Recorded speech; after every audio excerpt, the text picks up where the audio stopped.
समझना कि हमारे पास थोड़ा, सबके पास थोड़ा समय है। तो आइए विषय पर।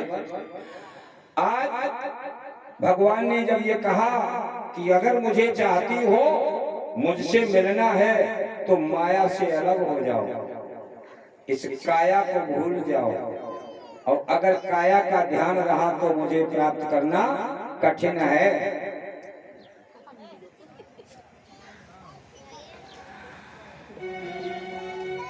तो भगवान ने एक आश्वासन दिया कि आगामी शरद पूर्णिमा को निर्मल चंद्रिका खिली होगी,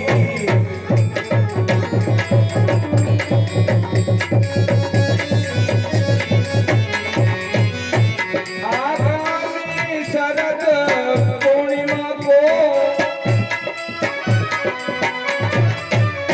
निर्मल चंद्रिका खिली होगी, निष्काम भक्ति से तुम में भी, निष्काम भक्ति से तुम में भी जब सच्ची लगन लगी होगी।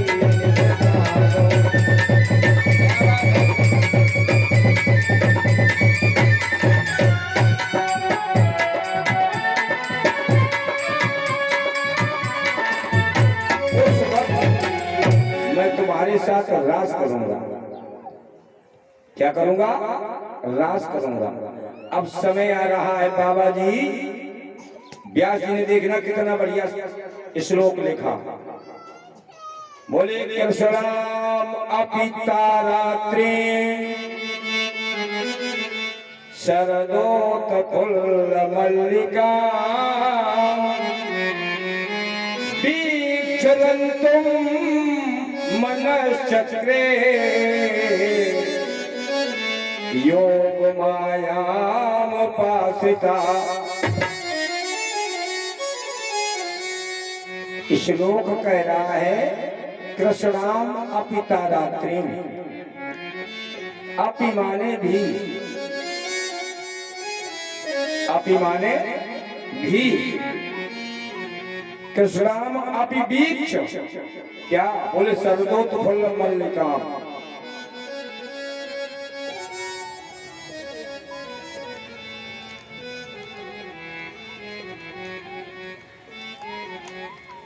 पूर्व दिशा में चंद्रमा पूर्ण कांति के साथ विस्फोटित हुआ है, खिला है। तो पूर्व में उदित चंद्रमा को कृष्ण ने भी देखा। इसका मतलब कोई और देख रहा है। इसका मतलब कोई और देख रहा है। वो और कौन देख रहा है? कृष्णाम अपिता रात्रिम शरदोत्फुल्ल मल्लिकाम वीक्षरन्तुम मनश्चक्रे योग मायाम उपासिता। जैसे ही चंद्रमा उदित हुआ, कन्हैया ने कहा मौका आ गया है गोपियों के दिए हुए वचन का। चल लिए, योग माया का आश्रय लिया, रास पंडाल का निर्माण करा दिया। अब रास पंडाल का निर्माण करते हुए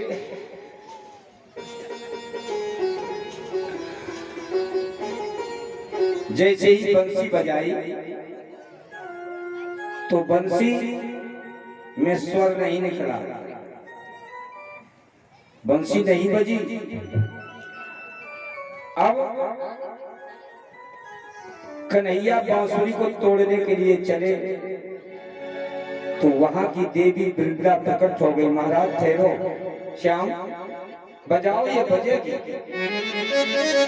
कन्हैया ने कहा इस बंसुरी को जब ग्रीष्म ने सताया,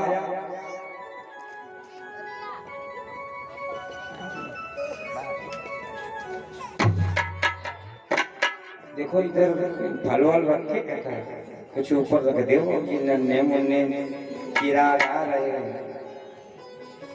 तो जैसे ही भगवान ने योग माया के द्वारा रास पांडाल का निर्माण किया, बंसी बजाई, बंसी नहीं बजी।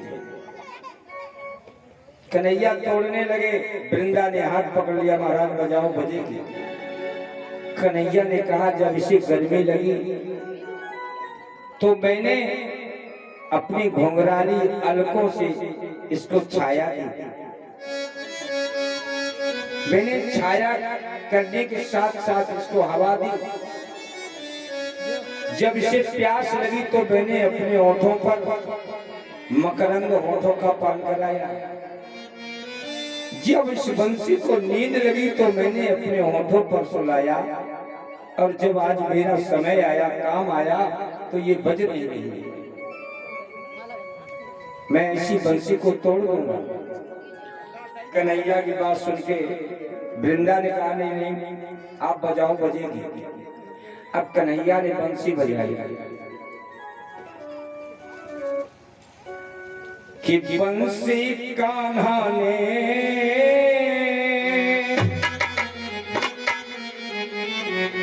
क्या बात है कि बंसी कान्हा ने बजाई आधी रात, बिकल भई ब्रिजवाला।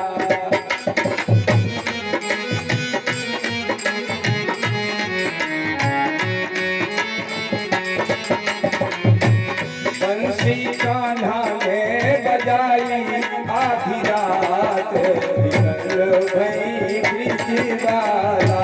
बंसी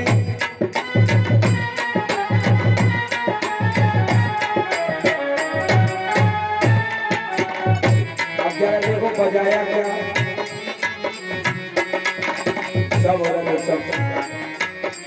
सब दुर्बल तराना भैरव रात बजावत है। सब रथ दुर्बल तराना भैरव रात बजावत है। सातों स्वर और सातों सरगम साथ बजावत है।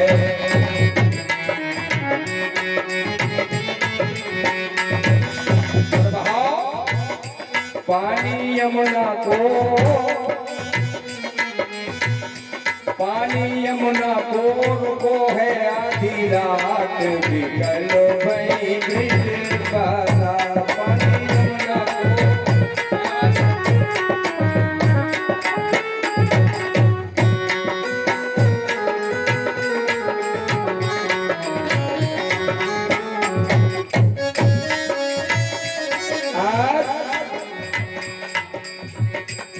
आज इस समय यमुना का पानी के यमुना के पानी का प्रवाह रुका, इधर बंसी बजी। तो जैसे ही बंसी की कान में ध्वनि पड़ी तो कुछ गोपियां भोजन बना रही हैं, उपास भोजनम कश्चित्। अच्छा, यहाँ पर बहुत लोग बैठे हैं। आधी रात को कितने लोगों ने भोजन बनाया? किसी ने बनाया? आप लोगों ने खाया? बारातों में तो मिलता है, उससे भी बाद में मिलता है, लेकिन बनाया नहीं होगा। बनाया?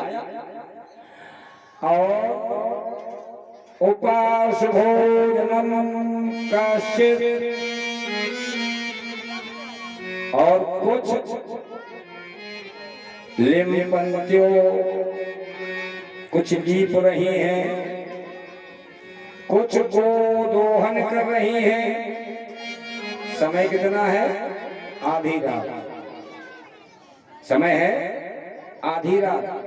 अच्छा, गाय मान लो ऐसा हो जाता है कि गाय भैंस नहीं समय पे लगी तो हम आप सोचते हैं कि थोड़ा लेट को लेंगे, तो आधी रात में तो लेट ठीक हो जाता है।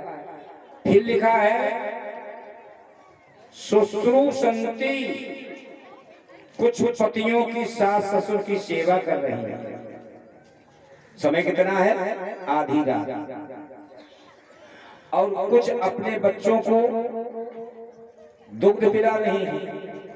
ठीक है, बच्चा रात में आधी रात में रो गया तो माताएं पिला देती हैं, लेकिन आगे लिखा है कि लिम्पन्त्यो अम्रजन्त्यो, कुछ लीप रही है, कुछ अपना श्रृंगार कर रही है। और श्रृंगार करते समय माताएं अब तो चलने लगे बड़े प्रसाधन, चाहे सफेद लगाओ चाहे लाल लगाओ, लेकिन वह जमाने में काला लाल दो ही हुआ करते थे। सिंदूर से भाल में और वही ओठों में लगा लेती थी बेचारी। पहले मिसिया चला करती थी, ऐसा ही है। अब जाने क्या क्या चलने लगा है। और एक काजल, एक उंगली लाल है, एक उंगली काली है, एक उंगली में झुमका फंसा है, एक में नथनी फंसी है। बंसी की आवाज कान में आई तो ये भूल गए कि मैंने नाक में पहना है, अभी कान भी बाकी है। तो नाक वाला कान में आ गया, कान वाला नाक में आ गया।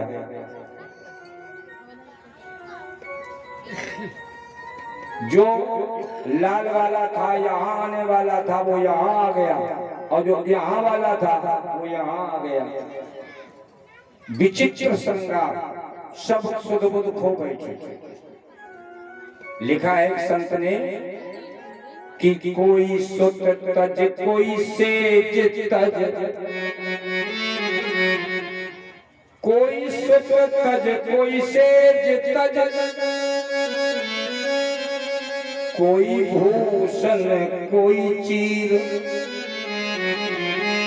आप रोहे गए चल पड़ी जहां खड़े यदुवीर। सब भक्ति में अब थोड़ा चिंतन करने की बात है। आधी रात को इतनी लीलाएं हो रही हैं, कोई लीप रही है, कोई भोजन बना रही है। ईश्वर कल्याण करें, प्रसाद ले लो।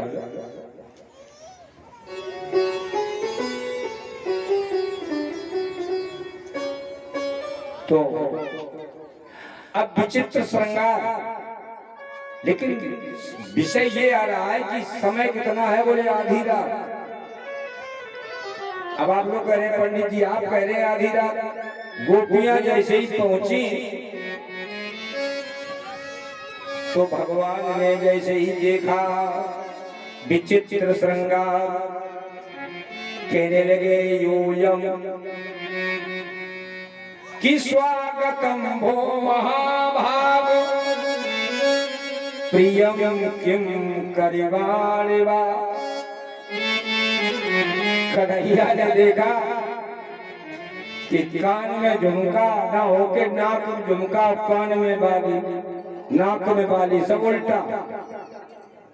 काली काफी ले आए, कच्चा आम वाली काफी दे, प्रसाद लियो, प्रसाद दे देंगे।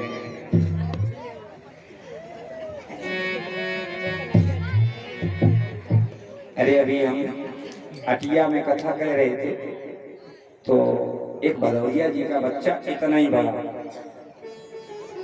वो गया, बोले पापा रुपए दो, प्रसाद लेने जाएंगे। अब 10 रुपया उन्होंने दिया, उसने चढ़ा दिया। हमने कहा क्या चाहिए, कहने लगा केला, और बड़ा ब्राइट लड़का। तो हमने इशारा किया एक या, बोले एक, हमने 2 ले लो। अच्छा तो 2 दे दो, हमने 2 दे दी। अब थोड़ी देर फिर गया कि पापा रुपए दे, केला खरीदने जाएगा। अब फिर आया तो हमने कहा 1 2 3 कितने दे, 3 दे दे। बोले नहीं 2 दे। हमने कहा नहीं 3 ले लो। कहा चलो। पूरी कथा में उस बच्चे ने, हम आपको बता रहे हैं, अब उस समय लाइव नहीं चल रही थी, आपको दिखाते। और जब कथा विराम करके हम प्रयागराज गए, उसी बच्चे की बस पे गए। तो कहने लगा पंडित जी की, हमने कहा, कहने लगे हमारे पैसा दो जो हमने तुम्हें दे दे। तो हमें फिर देना पड़ा पैसे। अब वो भैया लगे हैं हम लाइन में,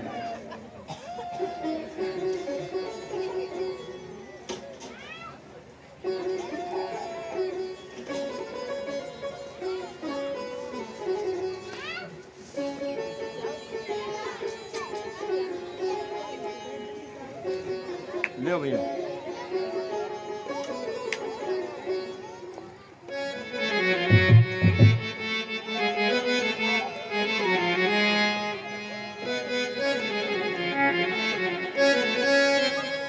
तो आइए, आज जिस समय सब विचित्र श्रृंगार करके पहुंचे, भगवान ने कहा कि विचित्र श्रृंगार देखा, कहने लगी हम तुम्हारे, भगवान ने कहा तुम्हारा कैसे स्वागत करें, स्वागतम भो महाभाग। गोपियों ने कहा कि महाराज आज मेरा स्वागत कर रहे हो, अभी तक कभी नहीं किया। कन्हैया ने कहा आज तुम इतनी सुंदर बन के आई हो। गोपियों ने कहा ऐसा क्या है। अब गोपियां एक दूसरे के चेहरे को जब देखती हैं तो होंठ काले हैं, आंख लाल है, नाक में झुमका है, कान में नथनी है, विचित्र श्रृंगार। कन्हैया ने कहा रजन ऐसा घोर रूपा। अरे गोपियों, इस घोर रात में तुम सब अपने पतियों को छोड़कर यहाँ क्यों आई? लो भाई पैसा ले लो। कहा तुम यहाँ पर क्यों आई, क्या लेने आई? कन्हैया ने कहा तुमने बुलाया और हम चले आए। गोपियों, हमारे पास तो यहाँ साधन है।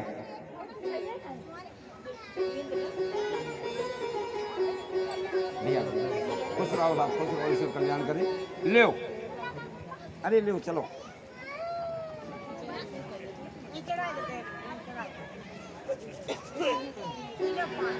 तो अब गोपियां जैसे ही पहुंची कहने लगी जाओ अपने अपने घर, तुमको नहीं आना चाहिए था। कन्हैया ने कहा हमने बुलाया तुम चली आई, तो अब हम कह रहे हैं तुम सब अपने घर चली जाओ। ये अच्छी बात नहीं है कि तुम्हारे पति, तुम्हारे सास ससुर, बच्चे घर पर, तुम यहाँ रात में, आधी रात में, घोर रात, घोर रजन ऐसा घोर रूपा। और घोर रूप रात कब होती है? जब आधी रात होती है। गोपियों ने कहा महाराज हमें एक प्रश्न का जवाब दे दो। प्रश्न पूछा कि एक पतिव्रता पत्नी समय बिगड़ने पर उसका पति परदेश चला जाता है, पतिव्रता का नियम है बिना कुछ पति का पूजन किए कुछ खाती पीती नहीं है। तो जब वो परदेश चलने लगा तो पत्नी ने कहा महाराज हम कैसे जिए? पति ने कहा मिट्टी की प्रतिमा बना लो, इसी की पूजा करती रहना। अब कुछ समय बाद परदेश से पति आया, पत्नी पूजन कर रही है प्रतिमा का, और जैसे ही पूजन में बैठी लीन हुई वैसे ही पति आ गया, दरवाजा खटखटा दिया, प्रिय दरवाजा खोलो। गोपियों ने कहा श्याम उस पतिव्रता स्त्री को क्या करना चाहिए? पूजा करनी चाहिए कि दरवाजा खोलना चाहिए? क्या करना चाहिए सीता जी?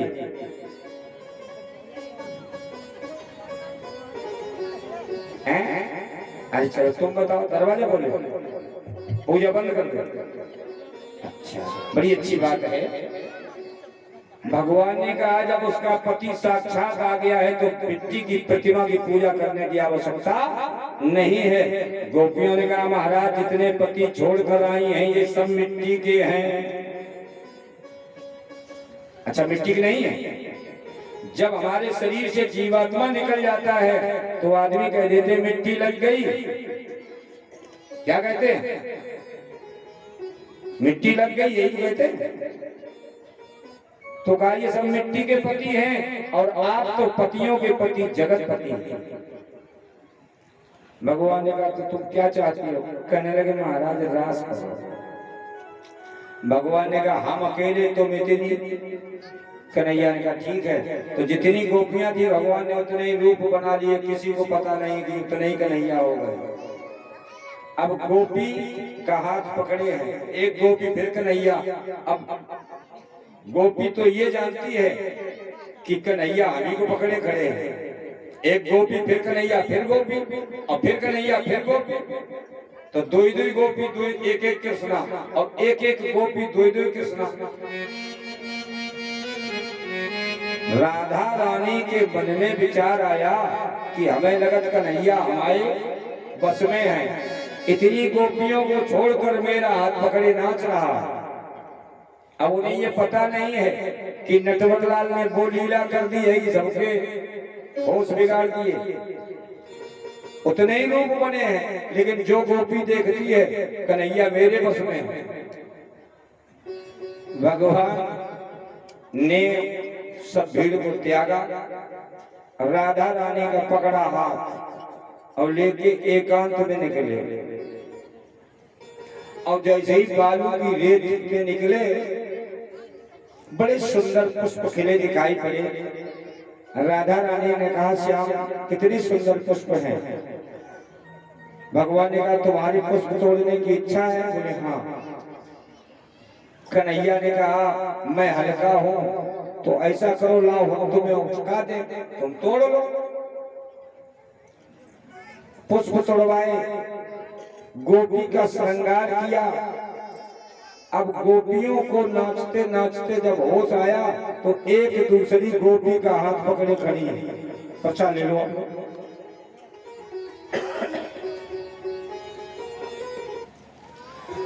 अब गोपियों का जब एक दूसरे का हाथ पकड़े देखा, गोपियां रोने लगी, आपस में बातें की, बहन ये देखो कि गोपी कम कौन है। पुकार रही है, कन्हैया नहीं आ रहे। अंत में गोपियां बड़े जोर से रोने लगी। इधर कृष्णाम अपि तारात्रीम सर्वोतो फलम मल्लिकाम वीक्षरंतुम मनश्चक्रे अपि माने। कृष्ण ने चंद्रमा देखा, किसी और ने चंद्रमा देखा था, वो था कामदेव। कामदेव ने तुरंत अपना बाण निकाल लिया, धनुष पर संधान कर लिया। कामदेव ने कहा, कामी पुरुष कभी समाज में तृप्त नहीं होता है, एकांत की खोज करता है। बाण चढ़ा लिया। अब राधा रानी को खुदी हो गई कि कन्हैया मेरे बस में है। थोड़ी दूर चली, कहने लगी, कन्हैया आप मुंह पे ना चलो जाए। कन्हैया ने कहा, गोपी तुम तगड़ी हो और हम हल्के हैं, हम अगर यहाँ तुम्हें कंधों पे बैठा लें तो हम फिर उठ नहीं पाएंगे। सामने टीला दिखाई पड़ रहा है, तुम वहां टीले पर खड़ी हो जाना और मैं नीचे खड़ा हो जाऊंगा। तुम मेरे कंधे पे बैठ रहना और फिर हम तुम्हें ले चलेंगे। ये राधा रानी ने कहा, ये तो बढ़िया बात है। टीले के पास पहुंची, जैसे ही कन्हैया नीचे खड़े हो गए, राधा रानी ने पैर उठाया, कन्हैया खड़े रहे, और जैसे ही दूसरे पैर का वजन हटाया, भगवान अंतर्धान धड़ाम से गिर पड़ी।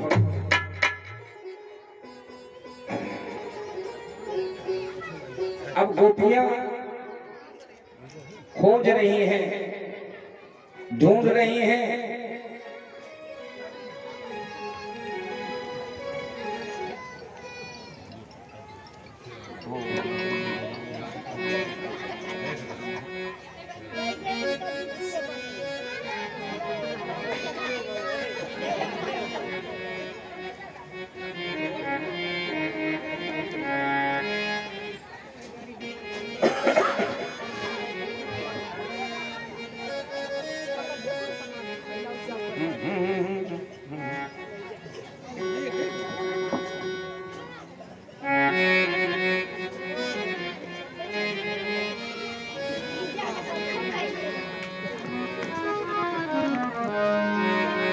बोले गोविंद भगवान की। तो अब आप लोग हलचल बंद करके ध्यान इधर केंद्रित करें। तो अब गोपियों ने जैसे ही रोना शुरू किया,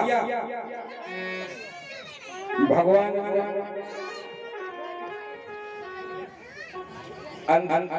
आ जाते हैं। भगवान से गोपियों ने पूछा, कहाँ गए थे? चलो लियो, अब मत आना कोई, चलो उधर।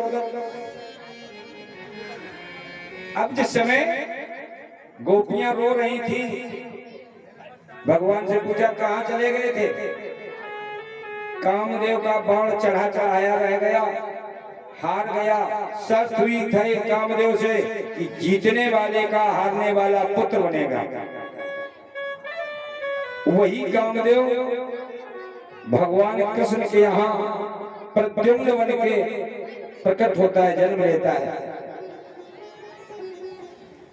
आज भगवान ने गोपियों से कहा क्या चाहती हो? कहा प्रभु महारास करो। भगवान पंडाल बना ही चुके थे, अब जरा देखो महारास में सभी देवांगनाएं आ रही हैं। मैया पार्वती ने भी डेंटिंग पेंटिंग शुरू की। अब जब इन लोगों को कहीं जाना होता है तो डेंटिंग पेंटिंग में टाइम लगता है और श्रीमान जी की पॉलिश करने में भी कुछ टाइम चला जाता है।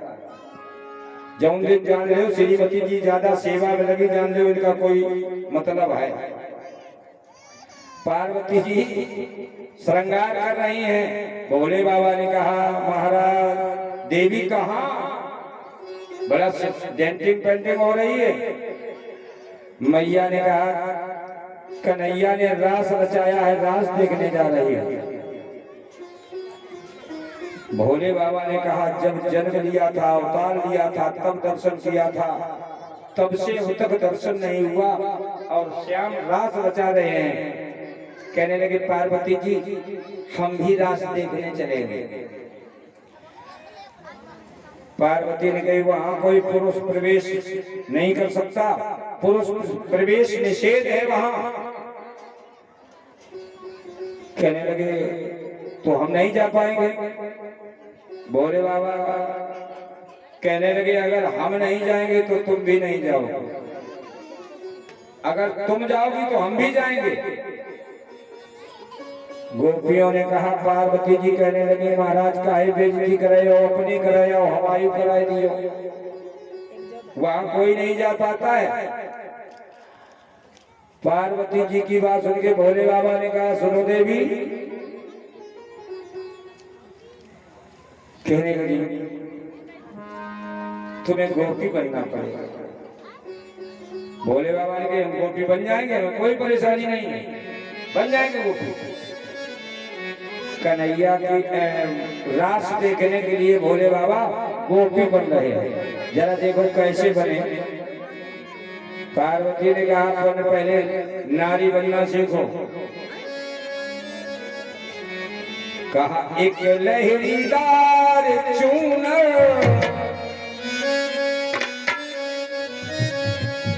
एक लहरीदार चूनर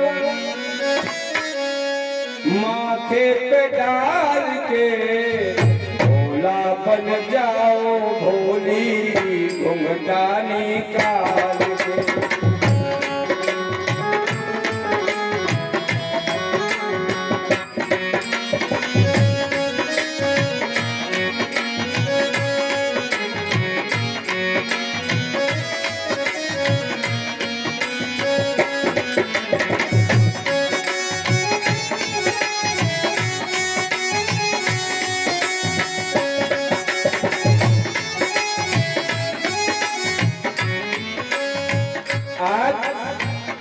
भोले बाबा गोपी बनने लगे। अब जैसे ही इन्होंने साड़ी पहनी, पार्वती जी कहने लगे महाराज तुम नाक कटा दिए मरिया, सब कुछ छिप जाएगा। भोले कहा छिपे गंग का पानी, छिपे गंग का पानी।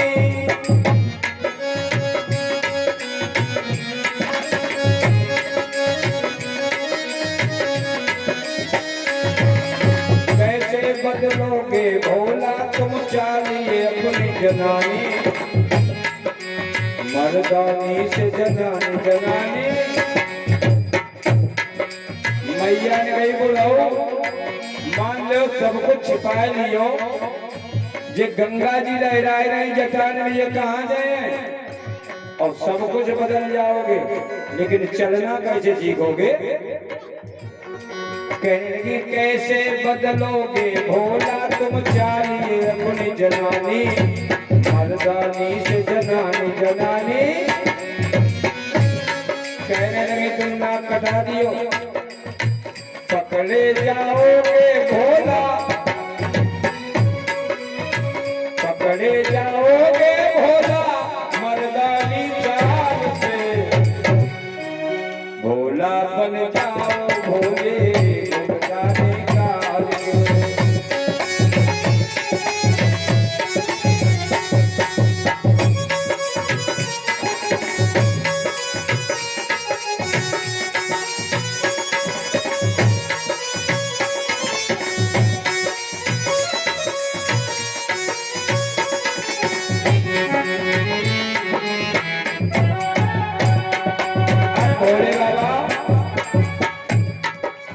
भोले बाबा ने चिंता करो, हम सब संभाल लेंगे।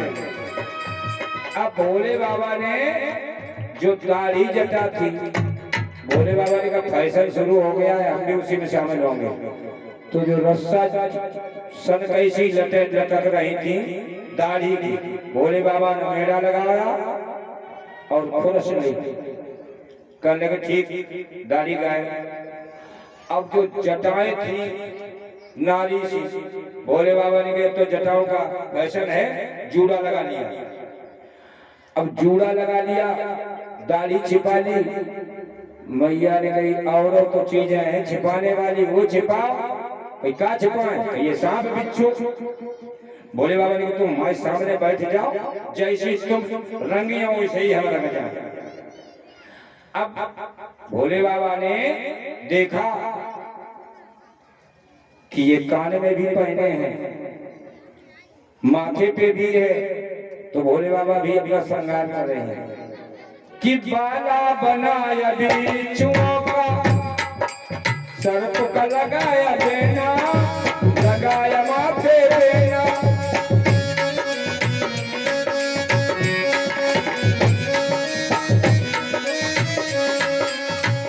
और होठन लाली कानन वाली, गजरा लगाया नैना, गजरा लगाया नैना नैना। मैया पार्वती ने कही बोला भाई तो एक ही नांग लपेटो आओ। पार्वती ने कहा सर्पों को रखना भोले,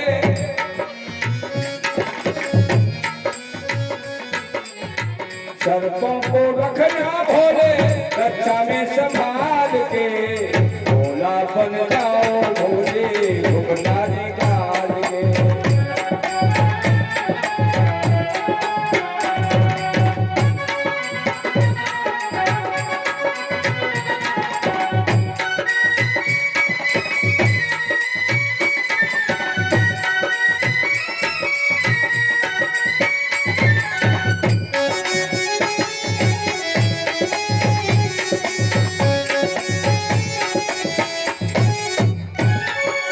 भोले बाबा गोपी बने, जरा देखो कैसे बने। आज अगर किसी से कह दिया जाए परिवर्तन देखो, अगर ये कह दिया जाए कि भगवान के दरबार में थोड़ा नृत्य कर लो तो संकोच लगता है, और जब बैंड बजता है और जहाँ शुरू हुआ प्यार की धुन सुनाता हूँ, फिर देखो गुरुली संगाती तो हमारे नहीं चुकती।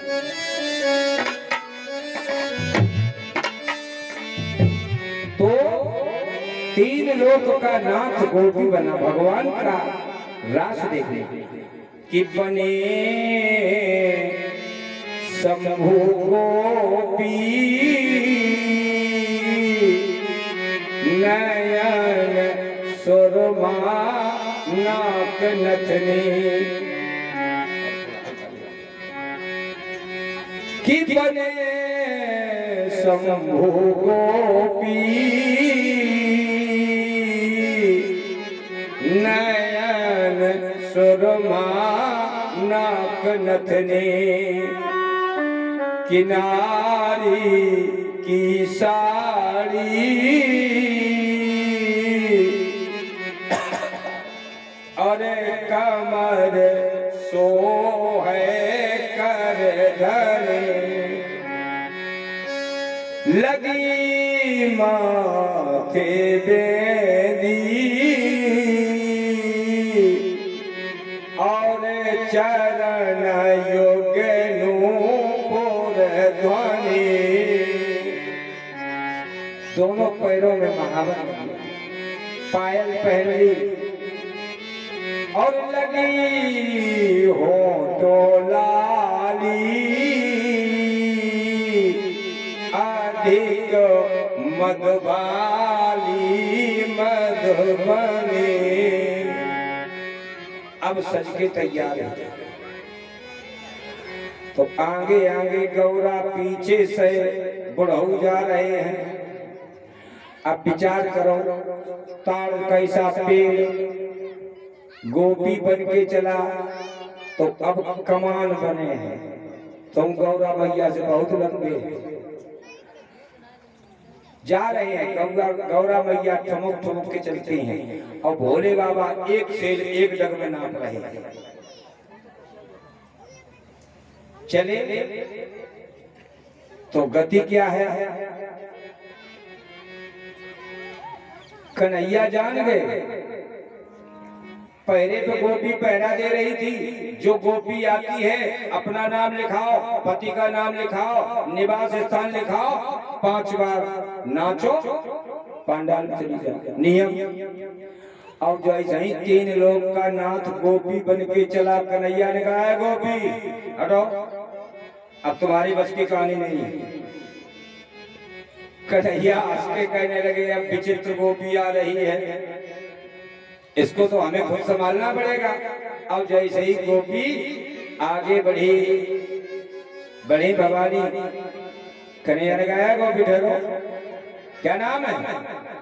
तो पार्वती ने कही सुनो, यहाँ में काम से पूछ रहे हो, जानती नहीं क्या? देखो अब लिखा रही है कि मेरा नाम है कैलाशी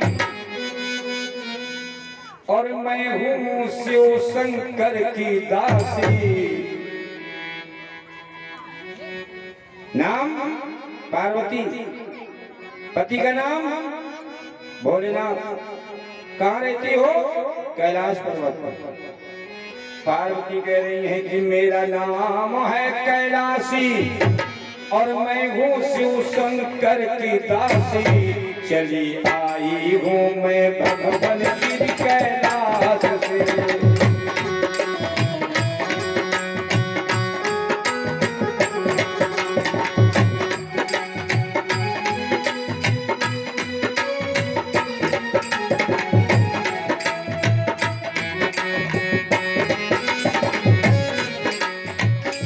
चलो 5 बार नाचो, चलो।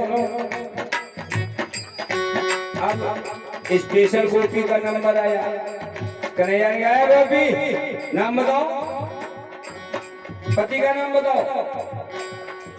अब बुढ़ऊ सोचत कि इनके संग आए तो मिलतो जुलतो नाम बताएं जो कलई ना खोले। अब जरा देखना नाम भोले बाबा चुन के दे रहे हैं कि मेरा नाम है हुलासी। क्या नाम बताया? हुलासी। हुलास में जाए नहीं है भाई, तो कहा मेरा नाम है हुलासी और मैं हूँ। अब बेचारी ठाड़ी है कि संसार के पति तो हम हैं, हम अपनों के नहीं बना।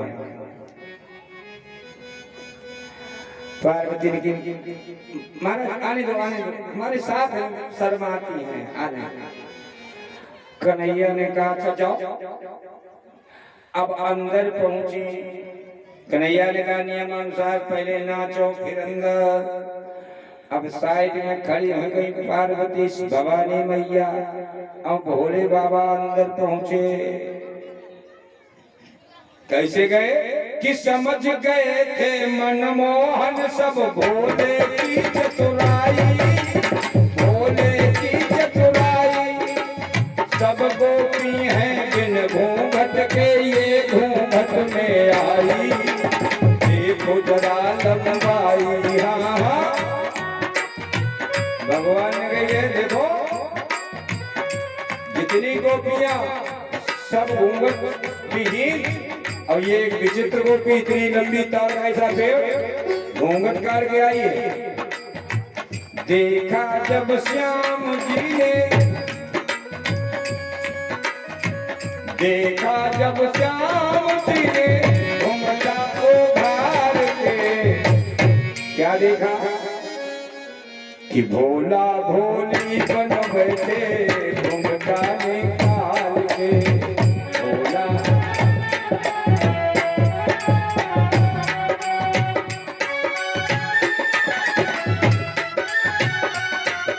अब भोले बाबा नाच रहे हैं, नाचते नाचते दाढ़ी की गांठ भी ढीली हो गई और जटाएं जूड़ा भी खिसक गया। अब नाचते नाचते गौरा भैया आई और बुढ़ऊ के बगल में आए, इशारा मारा। भोले ने पूछा क्या हाल है, देखो तो भोले बाबा ने यही देखे तो सन कैसी पीली पाइन लटक रही। अब भोले बाबा ने घूंघट को आगे खींचा। गौरा ने कही ये नारी सी पीछे देखो। अब भोले बाबा कहीं आगे तो कहीं पीछे, कहीं आगे कहीं पीछे। अब कौन संभाले? कन्हैया ने कहा दीन लोक का नाथ देवादिदेव महादेव, बड़ी परेशानी में घूंघट उहारा। कन्हैया ने कहा गोपियों जल्दी आओ जल्दी आओ। कहीं देखो दाढ़ी मूंछ वाली गोपी। अब गोपियां भाग के आई। गोपियों ने कहा महाराज जी गोपी कहाँ है? तो गोपा है, तुम गोपी की कह रही थी, गोपा है। गोपियां गुलच्चे मारने लगी। कन्हैया ने कहा करा ले उपगत, तुम्हारी लीला देखने के मारे पुरुष से स्त्री बने, अब तुम गति कर रहे हैं। कन्हैया ने सबको हटाओ पीछे। जानती हो ये कौन है? ये देवादिदेव महादेव हमारी लीला देखने के लिए गोपी बन के आए हैं। भगवान ने भोलेनाथ का नाम रख दिया। बोले गोपेश्वर महादेव की, बोले रास बिहारी भगवान की। तो इस प्रकार से क्या करें, समय नहीं है। आप लोगों की एक बार भोगती करना था, समय नहीं, मंजिल लंबी है। तो आइए आगे। जिस समय नारद बाबा पहुंचते हैं कंस के दरबार में, कंस ने कहा गया भोजराज तुम एक एक राक्षस को भेजते रहे और कृष्ण बलराम को मारते रहे। अब तुम थोड़े राक्षसों के बीच में बचे हो, समय किनारे आ रहा है तुम्हारा। तो इन्होंने कहा फिर क्या करें? कहने लगे जो परशुराम का दिया हुआ धनुष रखा है, धनुष यज्ञ का आयोजन करा दो और बाबा नंद के पास एक पत्र भेज दो कि दोनों सुकुमारों के साथ मेरे धनुष यज्ञ में आके धनुष यज्ञ महोत्सव का दर्शन कर मुझे अनुग्रहित करें। पत्र में लिख दिया भोजराज कंस मथुरा। पत्र भेजा किसके द्वारा जाए? तो चाचा अक्रूर से कहा कि तुम जाओ। अब चाचा अक्रूर रथ लेकर चले तो अब चाचा के मन में संदेह है कि ये दुष्ट दोनों बालकों को मरवा डालेंगे। रथ लेके चले, यमुना पार की, ब्रजमंडल तक आते हैं। फिर याद आ जाता है ये दुष्ट मरवा डालेगा। और जब ये याद आता है कि 6 दिन में पूतना को जप दिया, अघासुर, तृणावर्त, केशी, व्योमासुर सबका किनारा कर दिया, बत्सासुर, शकटासुर, अरिष्टासुर, ये साधारण बालक नहीं है। फिर चल देते हैं और जब बात्सल्य मरता है तो फिर लौट आते हैं। सुबह से शाम हो गई, बाबा नंद के यहाँ नहीं पहुंचे। शाम को पहुंचे, कन्हैया गोचारण करके जैसे ही आए, देखा रथ खड़ा, पहुंचे। कन्हैया ने चाचा अक्रूर को देखा, पूछा चाचा मेरी माँ का क्या है? चाचा अक्रूर के नेत्र सजल हो गए लाल। दुष्ट के कारागार में पड़े पड़े दोनों ने अपने नेत्रों की ज्योति को समाप्त कर दिया, जर्जर हो गए। बड़ी यातनाएं मिल रही हैं दोनों को। कन्हैया ने कहा चाचा दुष्ट कंस को मैं जीवित नहीं छोड़ूंगा। इधर बाबा नंद ने अक्रूर जी की बड़ी सेवा शुश्रूषा की। बाबा नंद ने यशोदा से कहा, अरे यशोदे देखो कंस मुझे कितना चाहता है, मेरे बालकों को कितना चाहता है, धनुष यज्ञ का आयोजन है और हमें बालकों के सहित बुलाया है। कहने लगे वसुदेव, बाबा नंद ने कहा कि देखो कितना चाहता है। यशोदा कहने लगी कि कहा यज्ञ जे देखे हैं अति बालक नादान, कंस कियो कछु कपट है परत हमें ये जान। हमें लगता है कंस की कोई चाल है, ये छोटे छोटे राजकुमार क्या देखेंगे। यशोदा ने कहा बाबा तुम जाओ, बलराम चले जाए, मेरा कन्हैया नहीं जाएगा। कन्हैया ने सुना तो कन्हैया रोने लगे और बाबा नंद मैया यशोदा ने कभी कन्हैया को रोते देखना पसंद नहीं किया। हार के मैया ने कहा लाला चले जाना चले जाना। अब कन्हैया ने ग्वाल वालों को साथ लिया, पूरे नगर में बुलावा दे दिया, कल मामा के यहाँ चलना है। अब ये सुबह हुआ, तैयारी कर रहे थे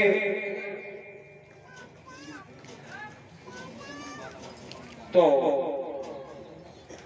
जब तैयारी कर रहे थे उसी समय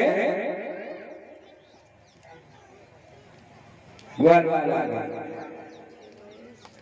कन्हैया ने कहा ग्वाल वालों से बाबा के साथ तुम चलो और हम चाचा के साथ में आ रहे हैं। तो दोनों भाई रथ में सवार हुए